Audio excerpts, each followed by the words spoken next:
यहाँ पर मौसम बहुत डिसेप्टिव है, यानी पल में कुछ और पल में कुछ। आपको जो इस वक्त ये मिटन्स नज़र आ रहे हैं, आप शायद हंस रहे हो कि इस किस्म के मिटन्स पहनने की ज़रूरत क्या है। ज़रा इस सेक्टर से ऊपर जाइएगा तो पता चलेगा कि अगर आपने ये मिटन्स और उसके नीचे 2 तहों वाले दस्ताने और नहीं पहने हुए, तो अगर आपने किसी वेपन को हाथ भी लगाया है तो आपकी उंगलियां उस वेपन के साथ चिपक जाएंगी। और इन मिटन्स के साथ फिर आपको रस्सियां पकड़कर क्लाइंब भी करना पड़ता है, क्लाइंब डाउन भी करना पड़ता है। मेरे लिए इन मिटन्स के साथ इस माइक को पकड़ना मुश्किल हो रहा है। जो आपको पीछे बादल नज़र आ रहे हैं, ये वो तब्दील होता हुआ मौसम है जो यहाँ पर ज़िंदगी और मौत के फैसले कर सकता है।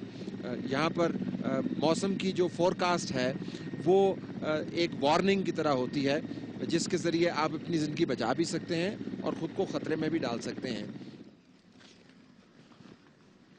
अगर जो हमें यहाँ पर बताया गया कि आप 6-7 कदम चलने के बाद अगर सांस आपका फूलने लगे तो एहतियात कीजिए। ये आम जगह नहीं है, यहाँ पर ऑक्सीजन की बहुत कमी है और ऐसी बीमारियाँ जो आम इलाकों में आपने कभी सोची भी नहीं होती, वो यहाँ पर ज़ाहिर हो जाती हैं। मैं सिर्फ आपको दिखाना ये चाहता हूँ कि कुदरत की तरफ से आने वाले इतने बड़े इम्तिहान की नौइयत क्या है। वो नुक्ता जो मैंने आपको पहले एक ख़ास जगह से एक्सप्लेन किया कि किस तरीके से लैंडस्लाइड के आने से पहले बहुत ताकतवर, तेज़ रफ्तार और खौफनाक किस्म का तूफ़ान आया, हवाएं चली और उसने उस जगह से लेकर जहाँ पर ये ग्लेशियर है, अगर कैमरा को आप नीचे लाएं, जिस जगह पर वो पत्थर है वहाँ पर मौजूद ट्रकों को हवा के ज़ोर से उठा के इस तमाम किलोमीटर, 1.5 किलोमीटर का सफ़र करवा कर, ट्रकों से मुराद मेरी ऑयल टैंकर्स हैं, ये ला फेंका। ये वो ऑयल टैंकर्स हैं जिसका मैंने पहले भी जिक्र किया था। कम से कम इन्होंने वहाँ से 1.25 किलोमीटर का सफ़र तो किया होगा और ये हवा के ज़ोर पर उड़ते हुए यहाँ पर आए और यहाँ पर आकर गिरे नहीं। एक ऐसे जहाज़ की तरह जिसका कंट्रोल ख़त्म हो जाता है, इंतहाई तेज़ रफ्तारी के साथ और इंतहाई ताकत के साथ सामने वाली पहाड़ी पर आकर लगे।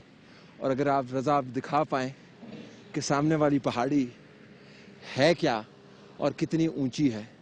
यहाँ पर आपको कुछ और चीज़ें भी नज़र आएंगी जिसके अंदर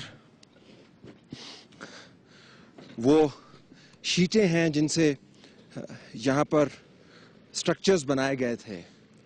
आपको इल्म होगा कि उस तूफ़ान के अंदर ताकत कितनी थी और उसकी शिद्दत क्या थी।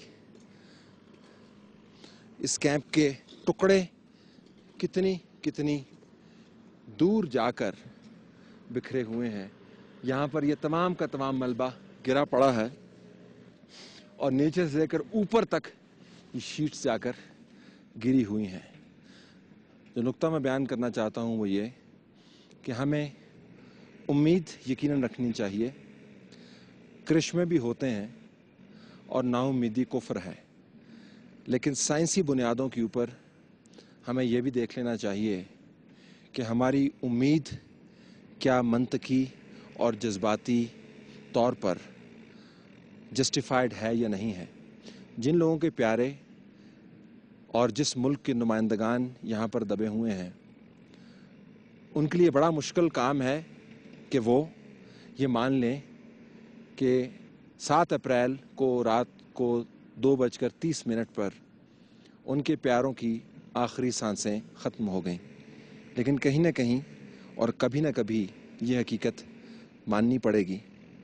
उम्मीद हम करते हैं कि यहाँ पर जो काम हो रहा है उसके नतीजे में वो तमाम लोग مل جائیں گے اور اپنے پیاروں کے پاس امانتاً واپس کر دیے جائیں گے. لیکن اگر نہ ہوا تو پھر بھی دل پر پتھر رکھ کر ہم یہ کہہ سکیں گے کہ یہ لوگ اس جگہ پر شہید ہوئے جہاں پر انہوں نے اپنی زندگیاں اس ملک کے دفاع کے لیے داؤ پر لگائی ہوئی تھیں. اور کسی بھی فوجی کے لیے اس سے بڑا تمغہ کوئی اور نہیں ہے. یہ تمغہ ہی اس کا کتبہ ہے. طلعت حسین کو اجازت دیجیے کیاری سیکٹر سیاچن سے. اللہ حافظ.